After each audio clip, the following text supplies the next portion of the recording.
को मेरा जय फूले जय भीम। आज हमारे महापुरुषों की जयंती का कार्यक्रम यहाँ रखा गया है और उसके उपलक्ष्य में मुझे बोलने का अवसर मिला, इसलिए मैं आपका आभार व्यक्त करता हूँ। क्योंकि आज मैं यहाँ बोल रहा हूँ तो ये मेरे महापुरुषों की बदौलत है, इसलिए कहता हूँ और कहता रहूंगा कि ये रुतबा मेरे सर को इन महापुरुषों के संघर्ष से मिला है। ये रुतबा मेरे महापुरुषों के संघर्ष से मिला है। अजी औरों को जो मिला होगा वो मुकद्दर से मिला होगा। अजी औरों को जो मिला होगा वो मुकद्दर से मिला होगा, परंतु ये मुकद्दर भी मुझे मेरे महापुरुषों के संघर्ष से मिला है। परंतु ये मुकद्दर भी मुझे मेरे महापुरुषों के संघर्ष से मिला है।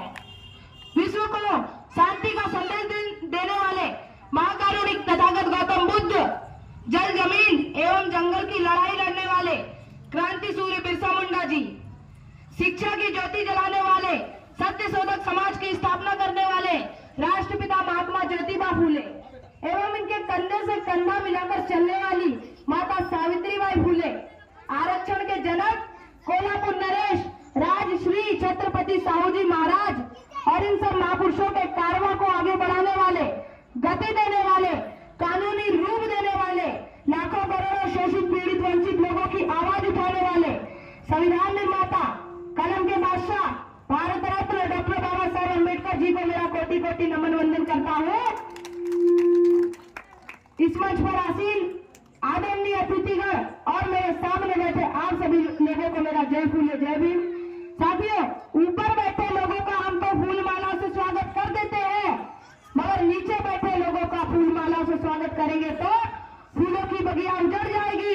इसलिए हम आपका फूलों से नहीं तहे दिल से स्वागत करते हैं। साथियों, तहे दिल से स्वागत करते हैं। साथियों, खुशियों पे मौज की रवानी होगी, खुशियों पे मौज की रवानी होगी।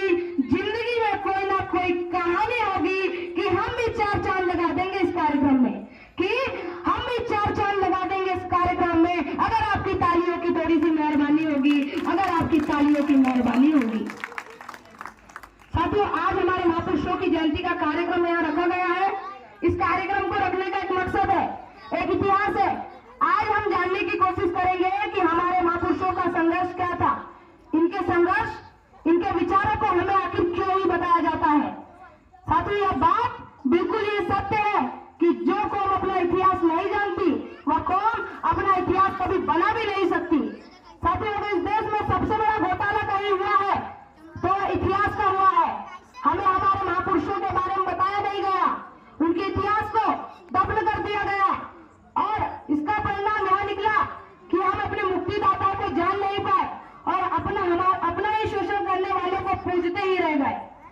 साथियों, मैं उस शांति के अमरदूत महाकारुणिक तथागत गौतम बुद्ध जी की बात करूंगा जिन्होंने लोहा मनवाया। इस तथागत गौतम बुद्ध जी ने राजा का पुत्र होने के बावजूद भी परमार्थ के लिए अपना घर का भी त्याग कर दिया। जिस राजपुत्र शाक्यवंशी तथागत गौतम बुद्ध जी विश्व विख्यात शांति का संदेश और मानवता का संदेश दे गए और भारत को बौद्ध मां बना गए।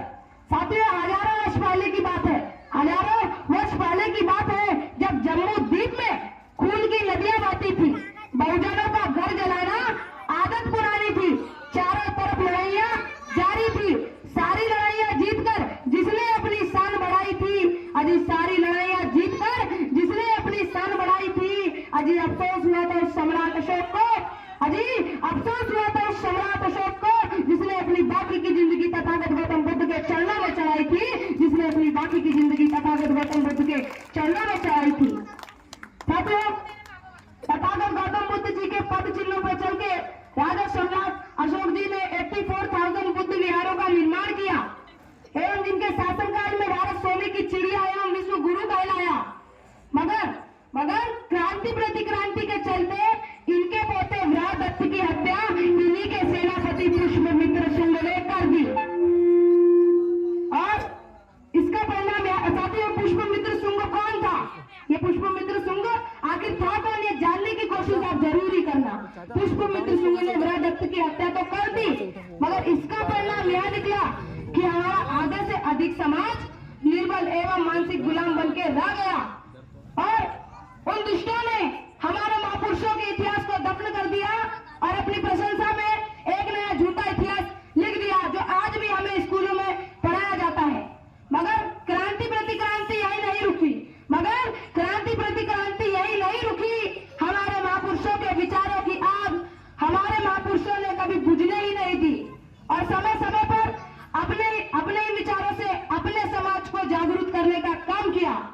और इन्हीं महापुरुषों से प्रेरणा लेकर राष्ट्रपिता महात्मा ज्योतिबा फूले ने अपने समाज का संशोधन कर और आत्मचिंतन किया और जाना कि मेरा बहुजन समाज निर्बल एवं मानसिक गुलाम क्यों बन बैठा है, और समझ के कहा कि विद्या भी मती गई और मती बिना नीति गई, कि विद्या भी मती गई और मती बिना नीति गई, नीति बिना गति गई और गति बिना वित्त गया और वित्त बिना शूद्र हताश हुए और गुलाम बना लिए गए।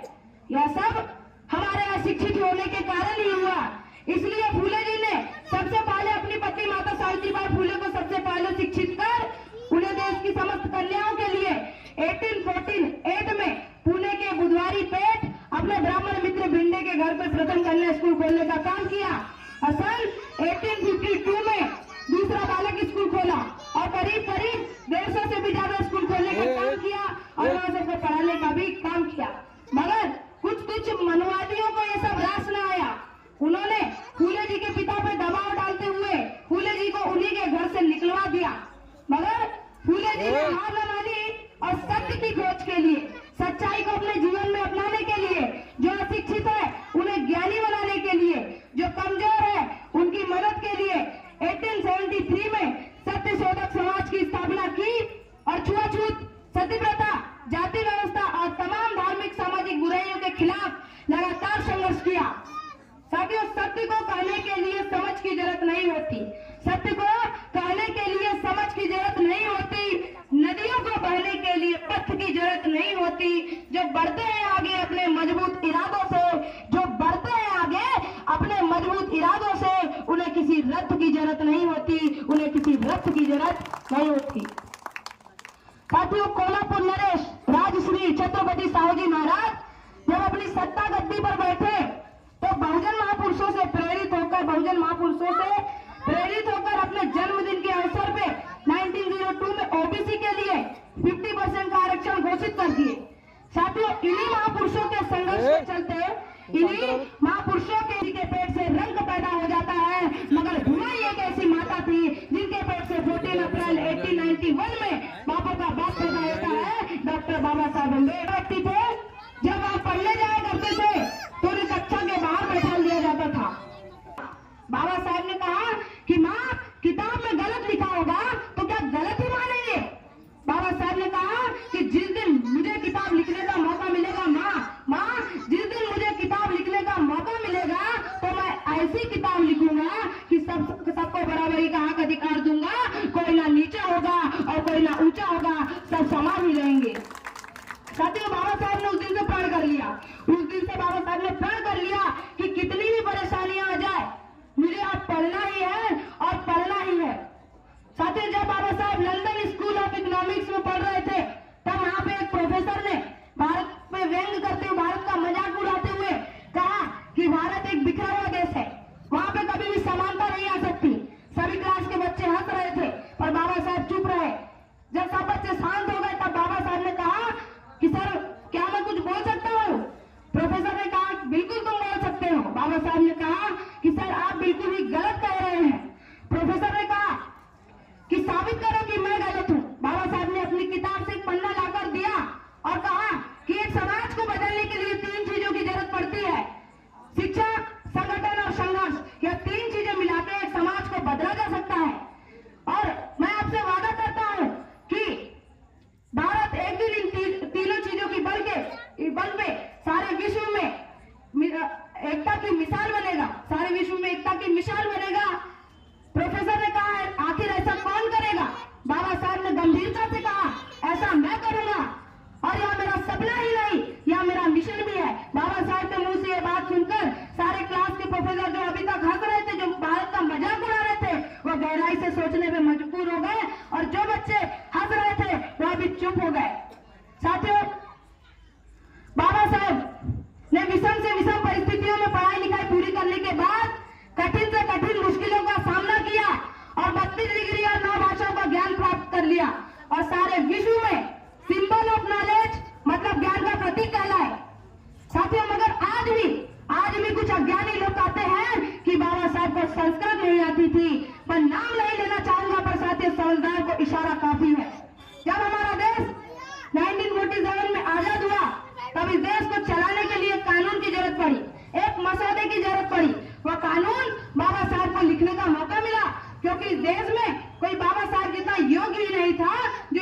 संविधान को पूरा करता है। कोई विद्वान ही नहीं था जो इस संविधान को लिख पाए। बाबा साहब ने दिन रात एक कर दी। बाबा साहब ने दिन रात एक कर दी। सारे देशों के संविधान का अध्ययन कर तथागत गौतम बुद्ध, ज्योतिबा फूले और कबीर साहब को अपना गुरु मानते हुए और तमाम बहुजन महापुरुषों के संघर्ष को, उनके विचारों को अपने संविधान में दाखिल करने का काम किया। और यह संविधान 2 वर्ष 11 महीने 18 दिन में पूर्ण करके इसे भारत सरकार के हाथों से इसे 26 जनवरी 1950 को लागू करवा दिया गया। साथियों, यह संविधान समता, स्वतंत्रता, बंधुत्वता और न्याय पर आधारित है। यह संविधान हमें पढ़ने लिखने का अधिकार देता है। साथियों, आपको पता है इसके पहले का संविधान आखिर क्या था? इसके पहले के संविधान में लिखा हुआ था कि स्त्री शूद्र न शिक्षा दिया था, कि स्त्री और शूद्रों को शिक्षा न दी जाए, उन्हें शिक्षा से वंचित रखा जाए। हजारों साल की वर्ण व्यवस्था के चलते न हमें पढ़ने लिखने का अधिकार मिला, न ही राजनीतिक अधिकार मिला। साथियों, मैं पूछना चाहूंगा कि संविधान लागू होने के पहले हमारे कितने विधायक थे, कितने सांसद? तो बताइए कितने विधायक और कितने सांसद थे? एक भी नहीं थे। इतने जुल्म के साए में लफ्ज खोलेगा कौन? अगर हम चुप हो गए तो हमारे महापुरुषों के लिए बोलेगा कौन? हमारे महापुरुषों के लिए बोलेगा कौन? इसलिए हमें बोलना पड़ रहा है कि जिस व्यवस्था ने हमारे पूर्वजों को अपमानजनक जिंदगी दी उसे मनु का विधान कहते हैं। अजी, जिस व्यवस्था ने हमारे पूर्वजों को अपमानजनक जिंदगी दी उसे मनु का विधान कहते हैं। और जिस व्यवस्था ने हमें दिया मान और सम्मान, जिस व्यवस्था ने हमें दिया मान और सम्मान, उसे बाबा साहब का संविधान कहते हैं, उसे बाबा साहब का संविधान कहते हैं। साथियों, बाबा साहब जाते जाते कहा गए कि ये मेरे बहुजन समाज के मानक का स्लोगन, आज के पहले तुम्हारे पास कोई ताकत, कोई शक्ति नहीं थी, सब तुम्हारे शत्रुओं के पास थी, मगर मैं तुम्हें संविधान के रूप में एक ऐसी ताकत देने जा रहा हूँ जो तुम्हारे शत्रुओं के पास भी नहीं है।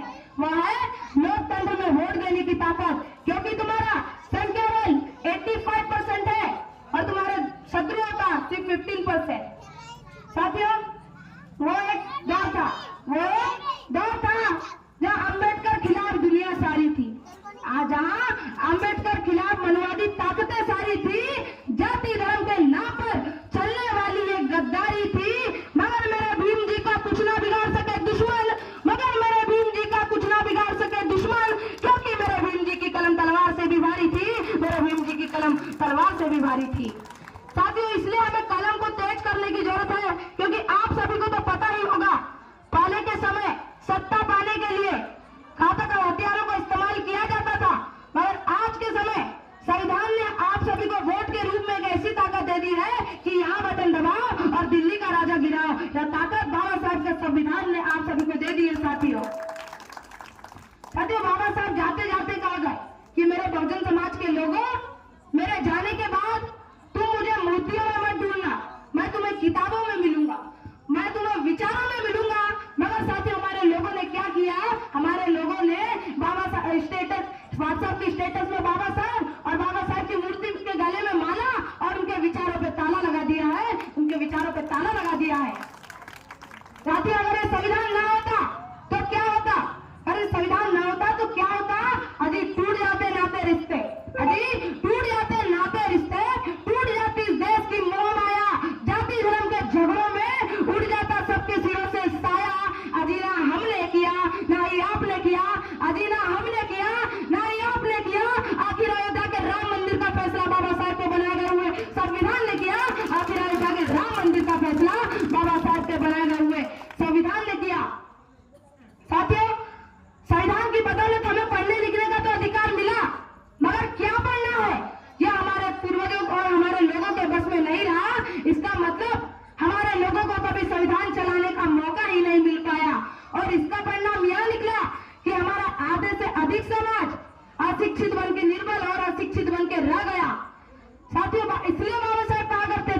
इसलिए बाबा साहब कहा करते थे कि मेरे बहुजन समाज के लोगों, जाओ और इस देश के सबसे बड़े मंदिर लोकसभा भवन और विधानसभा भवन पर कब्जा कर लो, जहाँ से सबकी किस्मत लिखी जाती है, जहाँ से सबको अधिकार दिए जाते हैं।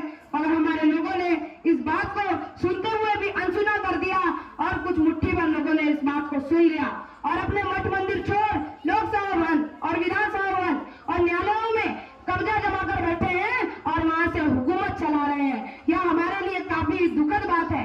साथियों, वो इसलिए चला रहे हैं, क्या वो ज्ञानी है? बिल्कुल भी नहीं, क्योंकि हम लोग अज्ञानी हैं, इसलिए वह लोग अपनी हुकूमत चला पा रहे हैं।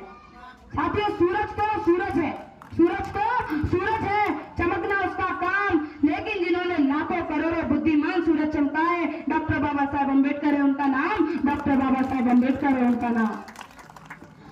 साथियों, बाबा साहेब कह गए, समझा कर गए कि शिक्षा वह शेरनी का दूध है जो जितना पिएगा उतना दहाड़ेगा, और नारा भी देके गए कि शिक्षित बनो, संगठित रहो और संघर्ष करो। साथियों, हर चमकने वाली चीज सोना नहीं होती, हर चमकने वाली चीज सोना नहीं होती, हर काली चीज कोयला नहीं होती, लेकिन मेरे बहुजन के मूल निवासी धोखा तो वही खाते हैं जिन्हें दोस्त और दुश्मन की पहचान नहीं होती, जिन्हें दोस्त और दुश्मन की पहचान नहीं होती। साथियों, बाबा साहब की संविधान के बदौलत बाबा साहब कहा करते थे कि शिक्षित बनो, संगठित रहो और संघर्ष करो, मगर हमारे लोग संविधान की बदौलत शिक्षित तो बन गए पर संगठित, कुछ लोग संगठित दारू की दुकान पे हो रहे हैं और बच्चे कुछ लोग संगठित होना तो छोड़े पर संगठन बनाने में लगे हुए हैं, और इससे एकजुट तो नहीं हो पाए पर बटे के बटे ही रह गए।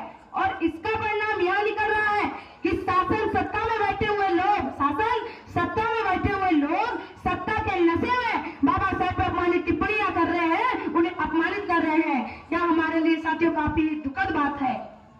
साथियों, फूल वही चुनते हैं, फूल वही चुनते हैं जो कांटों से टकराते हैं और अपने अधिकार मांगे नहीं जाते, बल्कि अधिकार तो छीने जाते हैं, बल्कि अधिकार तो छीने जाते हैं। साथियों, जो अधिकार हमारे महापुरुषों ने हमें दे दिए हैं, उन्हें छीनने का काम करना होगा। आप सोचोगे आए भरने से पत्थर पिघल जाएगा? बिल्कुल भी नहीं, क्योंकि आए भरने से पत्थर पिघलेगा, इस धोखे में मत रहना कि आए भरने से पत्थर पिघलेगा, इस धोखे में मत रहना, तुम्हें कहीं इंसाफ मिलेगा, इस धोखे में मत रहना। इस भारत के जर्रे जर्रे पे हिस्सा है तुम्हारा, कोई तुम्हें भुला कर देगा, इस धोखे में मत रहना। इस भारत के चप्पे चप्पे पे हमारे महापुरुषों का खून बिक रहा है, तो जाके साथी हमारे चेहरों का रंग लिख रहा है, तो जाके साथी हमारे चेहरों का रंग लिख रहा है। इस रंग को हमें बरकरार रखना होगा। इसलिए कहता हूँ कि अपनी वाणी में वो असर पैदा करो, अपनी वाणी में वो असर पैदा करो, ऊंची सोच, ऊंचे ख्यालात पैदा करो। आपकी मर्जी बिन न बन सके इस देश का राजा, आपकी मर्जी बिन न बन सके इस देश का राजा। ऐसे हालात पैदा करो, ऐसे हालात पैदा करो, क्योंकि हर बीता हुआ कल आज नहीं होता, हर बीता हुआ कल आज नहीं होता। आसमान में उड़ने वाला हर एक पक्षी बाज नहीं होता। जो कौम शिक्षित बनकर संघर्ष न करे, जो कौम शिक्षित बनकर संघर्ष न करे, उसके सर पे कभी ताज नहीं होता, उसके सर पे कभी ताज नहीं होता। साथियों, जाते जाते बाबा साहब पे कुछ कहना चाहूंगा कि बाबा साहब आपकी तारीफ करूं कैसे, कि बाबा साहब आपकी तारीफ करूं कैसे। मेरे शब्दों में इतना जोर नहीं, पूरी दुनिया का इतिहास उठाकर देख लीजिए, बाबा साहब जैसा कोई और नहीं, बाबा साहब जैसा कोई और नहीं। साथियों, इतना कहकर मैं अपनी वाणी को विराम देना चाहूंगा। जय भीम, जय फूले, जय भीम।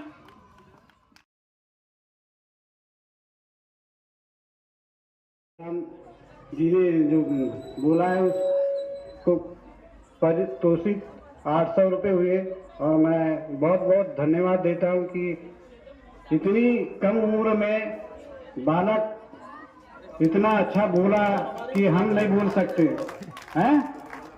ये पूरा महापुरुषों की कहानी बताकर सबका दिल जीत लिया। मैं बहुत बहुत धन्यवाद देता हूँ कि आगे भी ऐसे ही बढ़ता रहे और अपने बुद्धि को और विचार को आगे बढ़ाकर समाज को मार्गदर्शन दे। धन्यवाद। जय भीम, जय भारत, जय फूले, जय बिरसा मुंडा बाबा साहब की जय, सावित्रीबाई फुले की जय, महात्मा ज्योतिबा फुले की जय और सम्राट अशोक की जय। हम जब तक अपना इतिहास नहीं जान सकते तब तक हम अज्ञान बने रहेंगे और इतने अच्छे ढंग से कोई इतनी कम उम्र में बोलने वाला मैं तो अभी तक नहीं देखा। धन्यवाद। जय भीम, जय भारत। बहुत बहुत धन्यवाद बालक को।